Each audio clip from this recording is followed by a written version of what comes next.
Hello everyone, this is going to be a serious video. I'm going to be discussing rape.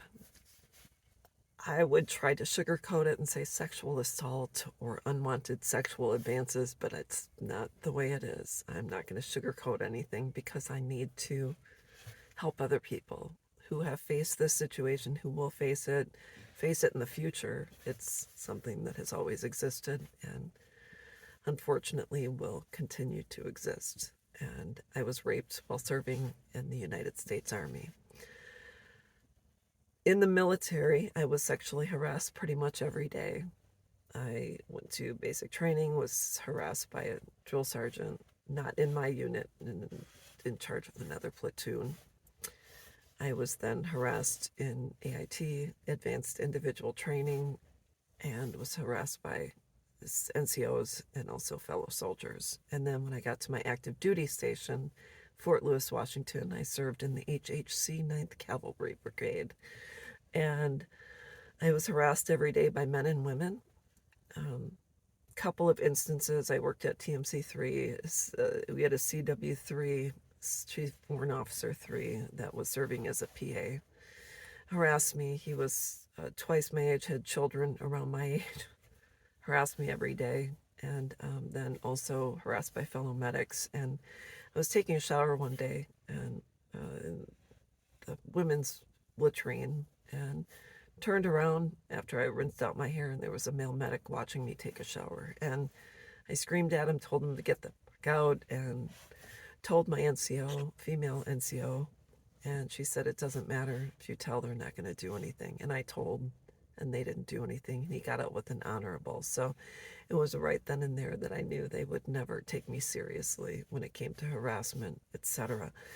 And so I was serving in, I was in the barracks, and there was a fellow soldier, first initial K. He lived off base because he had a girlfriend and a baby. He was E4. So there was at least twice that he came into my room with the master key to the barracks while serving on CQ. I asked him to leave. He did. He didn't show signs of being violent or having violent tendencies.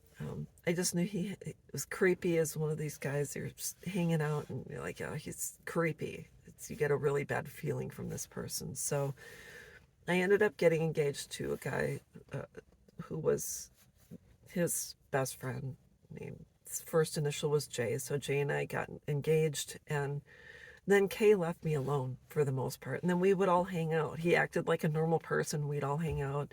He had a son under the age of 1, and I just fell in love with that little nugget because I miss my family. So we would all hang out. And one night, Kay said to Jay and I, do you guys want to spend the night? And we said, sure, no big deal. And we got there, and the baby was asleep. And Kay said to my fiance and I, you guys can use our room because his girlfriend was an adult entertainer, stripper, and she would be working late. And we said, cool. And so for some odd reason, he said to my fiance, do you mind going to check on her at the club? And my fiance said, is it okay? And I thought, well, I didn't feel threatened, and we were all friends, and the baby was home. So I thought, well, yeah, it's no big deal.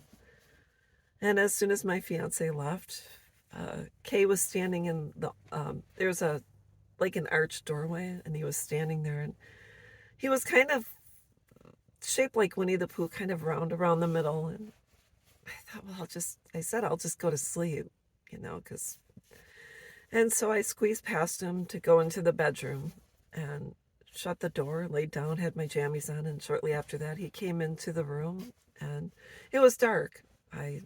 He was on top of me. He started to rape me.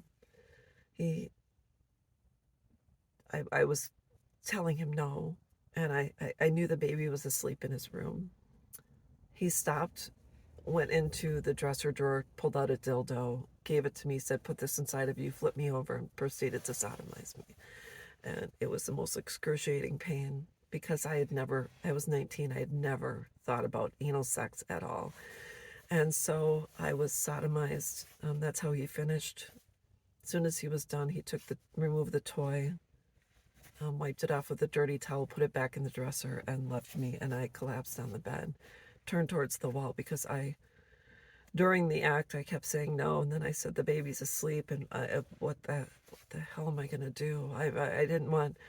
I thought my fiance's going to believe this is going to be good. This was a consensual thing, and it obviously was not on my behalf, and so that was my assault, and I didn't say anything. I thought his mom is a stripper, most likely on drugs as well. The dad is a rapist. He will get a court martial if I can prove this happened. The baby will go into foster care, and so I didn't say anything. And I went on with my life. I ended up breaking up with my fiance, who ended up being the biological father of my oldest daughter. And so 10 years went by, and I'm now married to someone else, have a second daughter, had not done paternity, went back to Fort Lewis again with my then husband, 2 daughters, ran into Jay, and then he was then married and had 3 children, Jay, and ran into them. And I said to his wife, I said, "Do you remember Kay?" And she says, "Yes, of course I remember him. We're still friends." And she says, "Yeah, he served time in prison for raping a pregnant woman year after he got out of the military." And I said, "He raped me too." And she said, "Oh," and changed the subject. And I lived from that day on for the next so many years of my life, feeling guilt and shame for not reporting, knowing that he had other victims. I know why we don't report, and it's because, number one, I don't want to go through someone touching me after I've had a violent sexual assault, taking DNA. I didn't want to be touched. I just wanted to, like everything else in my life, I'll deal with it later.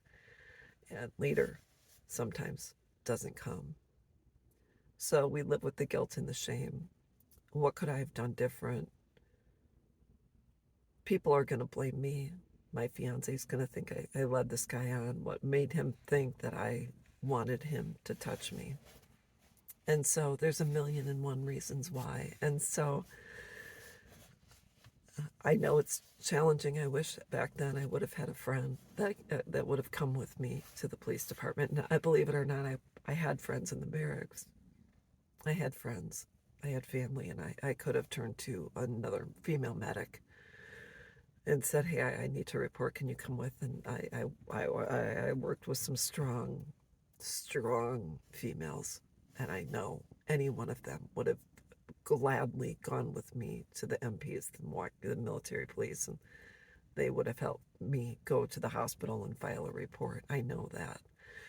So if this happens to you, know that you have to turn to a female that says, "Let's go. We got to report it," so he doesn't go on to assault someone else.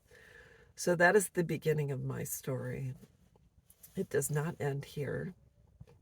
I will make subsequent videos about what I went through after my rape, my quality of life, how I struggled, my stuck points.